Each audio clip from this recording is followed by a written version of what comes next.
والذین هم لاماناتهم وعہدهم راعون، فرمایا جنتیوں کی علامت یہ ہے کہ یہ امانت اور اپنے ایگریمنٹ کی رعایت کرتے ہیں. ان کے پاس کوئی امانت ہو اس میں خیانت نہیں. آپ کسی کو اپنی گاڑی چلانے کے لیے دے دیں، اب کہا جاتا ہے اس کو کہ اپنی سمجھ کے چلانا، ورنہ وہ ریڑ لگاتا ہے کہ نہیں لگاتا. بائک کسی کو دے دیں بجا کے آ جائے گا اس کو ایسے ہی ہے نا، مختلف جگہوں سے بجنا شروع. یہ امانتوں میں خیانت ہے.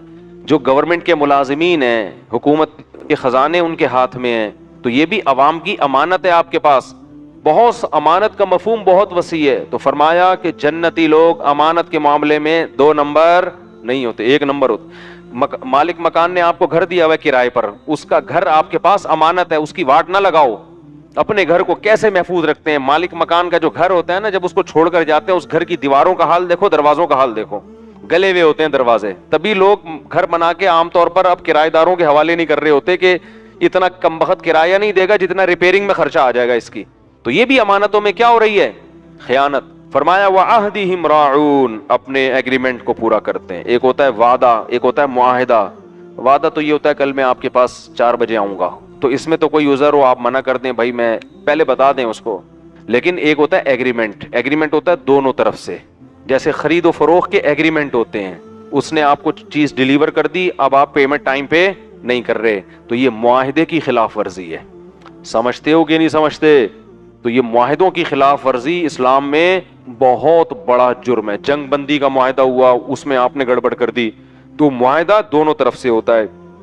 اللہ فرماتے ہیں والذین هم علی صلواتہم یحافظون. نماز کا ذکر 2 دفعہ کیا.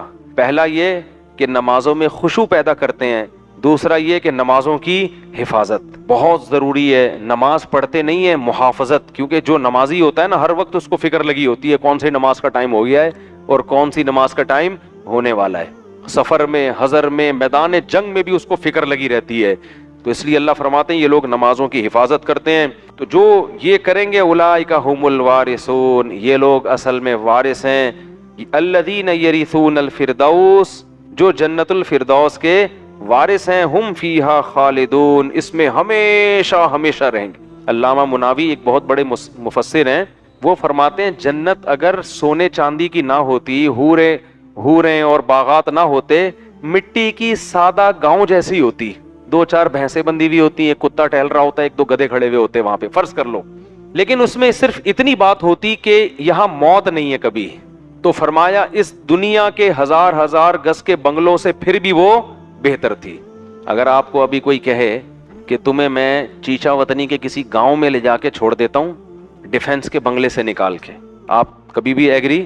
چیچا وطنی میں بھی لوگ بیان سنتے ہیں، چیچا وطنی تو سنا بڑا اچھا شہر ہے. کوئی اور بول لو، کوئی بھی گاؤں. ایک دفعہ میں نے ایسے بول دیا، چیچا وطنی سے فون آ گیا، بھائی چیچا وطنی کیوں بدنام کر رہے ہو مفتی صاحب چیچا وطنی کو؟ کہیں بھی گاؤں دیہات میں نا، جہاں گائے گدھے گھوڑے اس طرح کی زندگی ہو. میں تھر گیا ایک دفعہ، تو کہیں مدد تقسیم کرنی تھی، ریگستانوں میں لوگ رہ رہے ہیں.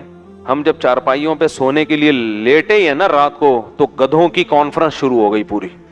وہ بھائی ادھر سے گدھے پوری اسپیڈ کے ساتھ پھیپڑوں میں ہوا بھر کے نکال رہے ہیں. اور پھر وہاں خاموشی اتنی ہوتی ہے، ایک گدھا، پھر دوسرے نے ریپلائی کیا اس کو، بولا کیا خیریت، طبیعت کیسی ہے تمہاری؟ لیکن وہ 2 منٹ میں بھی ان کی بہت چیختے ہیں، تمیز سے بات بھی نہیں کر رہے نا.